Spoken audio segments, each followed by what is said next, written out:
Let's talk about Leeds, by the way, because the Leeds duo are linked with Manchester United. Really, would you want to be? Would you want to be linked with Manchester United? If I was them, I'd stay at Leeds. Manchester United are being linked with Kalvin Phillips and Ben White. And we're joined now by Conor McGilligan, All Leeds TV. Good morning, Conor. Hello there, mate. You all right? Yes, very good. Listen, if you're going to be linked with someone, in the old days, it would be great to be linked with Manchester United, but not so much these days, is it? No, and especially, if you're a Leeds United player. I mean, I saw the news the other day, and it is, that would be pretty catastrophic, to be honest, if both of them went there, obviously, with the long-standing rivalry we have with them.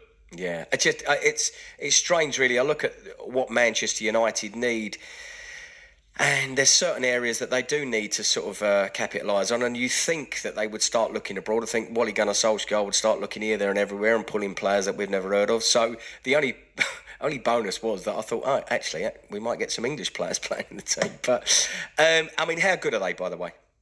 They are. I'm pretty sure they're both the next big thing Really? For English football. I think, I mean, I've not seen a player like Ben White since Jonathan Woodgate at Leeds United. Really? He's phenomenal. He's phenomenal. His pass percentage, how he reads the game for such a young lad, and we're all stunned that Brighton have let him out on loan. I mean, he surpasses Dunk and Duffy by mileage. He is just, honestly, I can't Wow. stress how good he is. And I genuinely think if he was to, let's say, move to Liverpool, and Matip was injured, for example, he would slot in instead of Lovren very, very nicely alongside Van Dijk. I can't praise him highly enough. Kalvin Phillips, the pedigree was there in the summer. Spurs offering 27 million, which was rejected by the club, which with Leeds' financial uncertainty in the past 10, 15 years is a massive sum of money for a championship club to reject. Villa then came in with 25 million. So, I mean, he's been scouted now for a couple of years, and under Bielsa, he is just gone into this player who, for me, is better than Eric Dyer, better than Harry Winks, and I think would seamlessly fit once again into that defensive midfield role for England, which we drastically need at this moment in time. I mean, what would they cost, do you think?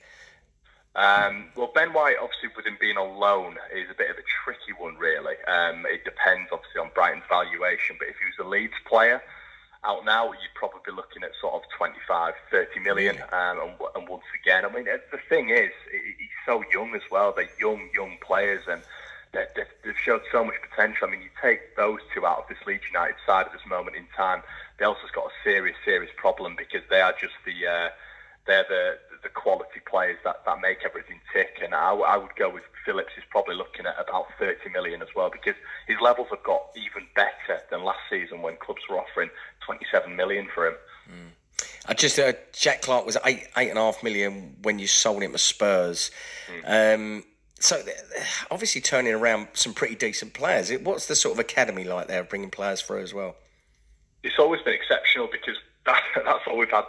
That's all we can rely on, really. Yeah. I mean, with all the financial troubles that Leeds have had in the past, as I've said, 10 to 15 years, we've had to rely on the academy. We went down from the Premier League, we churned out Delph, Milner, obviously, players of that calibre, and we've always had to do that, because we've always been so reliant on it. And in recent years, obviously, like Marriot, Charlie Taylor, Sam Byram, they've kept us afloat. They've kept the club going, and it is one of those where the academy for Leeds has always been at the top level, and we are still able to churn out players like that. I mean, Bielsa's been an absolute godsend, because he's developed all the youth. We've just signed a player on another long-term contract yesterday called Leif Davis, who is a wonderful player. Jamie Shackleton as well, who's another young player who's coming through, and we're doing good things for English football at this moment in time, because the players that we are playing and bedding within the squad are getting quality championship minutes under an esteemed coach in Bielsa, and they're just developing week in, week out, and it's lovely to see, and hopefully in the future, we're going to get another Delph, we're going to get another Milner for the English setup. Well, do you know what? I talk about this a lot, about managers that, come from abroad, and they're only given a period of time. So they buy lots of other players from abroad. They don't look at what they've got in the academy to bring them through, because they're so worried about, they've only got a short period of time. That it sounds like Bielsa has sort of taken that on board, and he's working with work. So it's probably a longer term plan there at Leeds, right? Well, yeah. I mean, with Bielsa, to be honest, we know there's an expiry date. We know that his other clubs, Bilbao, even Newell's Old Boys back in the day, there was always an expiry date with Bielsa. We're hoping it's not going to be any time soon. We're hoping he's going to take us into the Premier League. But what he's done with this club is the whole youth development. He's changed. He's put a running track in, a swimming pool. And what he's doing is he's looking for the future. He's sort of a romantic of a football manager, which you don't get anymore, because like you say, it's all about the chequebook and the pressure from the chairman. But our chairman has just given Bielsa sort of the full reign, and I think that's the most productive environment for a manager, not a coach, a manager, which we don't see enough of nowadays. And totally. He is managing the club in a way which we've never seen before. We moan and we gripe because we're upset because we're not in the Premier League yet. But when you sit back and look at it, I mean, this he's tutored Pochettino and Guardiola, and we're seeing football that we've never seen before at Leeds. I mean, I'm 26 years old, and I wasn't old enough to see the title-winning team or the Rebbie's boys, but at this moment in time, I mean, the football is. I mean, we dominate games, and as we were talking about earlier, Ben White and Kalvin Phillips are the main players for this, but the youth development as well. I mean, for example, last year Barry Douglas, our veteran left back, was injured at Villa away, and we had to put a 16-year-old Leif Davis in. We could have put, one of our right backs in at left back. Bielsa didn't want to do that. He wanted to trust in one of the kids. Trust him, yeah. Put him at left back, and he had Albert Adoma in his back pocket the whole game. We went on to win the game 3-2, and it's just stuff like that where you put the full trust in the youth. And I don't think you see that enough in the English game, and maybe that's where the English game is maybe suffering at the top level. Even trusting a veteran who's called Barry, that's enough. Nobody's called Barry anymore. Exactly, yeah. That is an odd one. Yeah. I mean, listen, I remember the Leeds team when they won it, and it was some team, and I love those days when I was growing up very, very long while ago, was that Leeds and Ipswich were the two clubs. This was before Liverpool took over the world, if you like, and then Manchester United took over their world. Let's just... I wanted to ask you about Eddie Nketiah, because I did the Arsenal fan show here at Love Sport a month or two back, and we spoke about Eddie Nketiah, and we spoke to a couple of Leeds journalists, and they were just absolutely raving about him. What's your thoughts on him?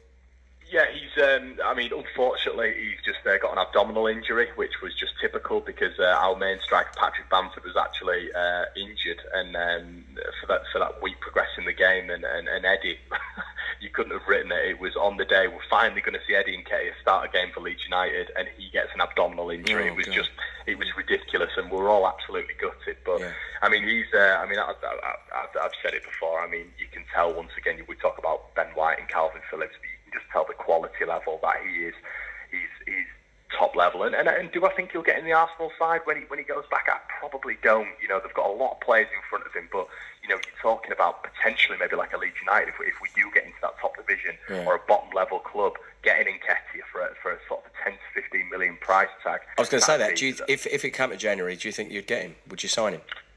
Yeah, I mean that'd be amazing if we could do that. But I think in the Championship we've only got him for sort of like the season-long loan. But if we got into the Premier League, I mean Eddie's definitely someone who I'd go for. He's an exceptional striker, and you look at his goal to minute ratio with Leeds. I mean it's the best in the country. He's got the best goal to minute ratio in the country, and he's only 19 years old. So this is his first loan spell as well. If you look at Tammy Abraham, he had Bristol City, he had numerous clubs before getting actually into that Chelsea setup, and you look at him now, and I always compare him to Tammy Abraham. Similar movement, similar pace. Obviously, he's not as tall as Tammy, but he's a very, very exciting player, and it's another one that's on the production line for Arsenal. But it is interesting what you're saying. I mean, would he fit in with a lower level Premier League club? A Palace, maybe a Bournemouth, and be that next level striker? I think he could. Yeah.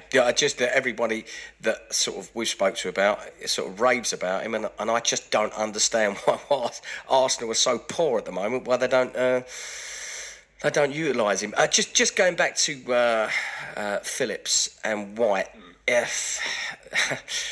How would fans react if they did go to United? Obviously, Cantona and Rio Ferdinand were the most famous ones to make that move. How would the fans? I mean, they'd be distraught, surely.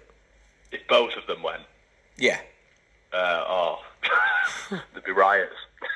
It would be it'd be cataclysmic for Leeds. I mean, that'd be. I mean, White obviously is on loan from Brighton, so he's not our player. So I guess that'd be a little bit less than than Phillips. But Phillips is he's a homegrown. He's a Leeds player. You know, it harks me back to Alan Smith making that move where it tore my heart out.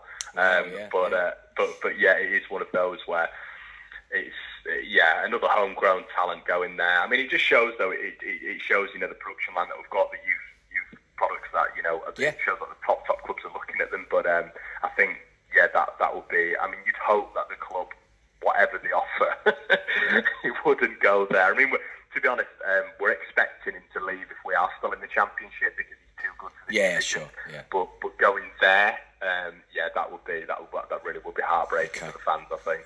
Well, let's hope there's not a riot there. Otherwise, we'll have to send Sterling and Gomez to sort it out. Listen, appreciate you coming on. Conor McGilligan there, All Leeds TV.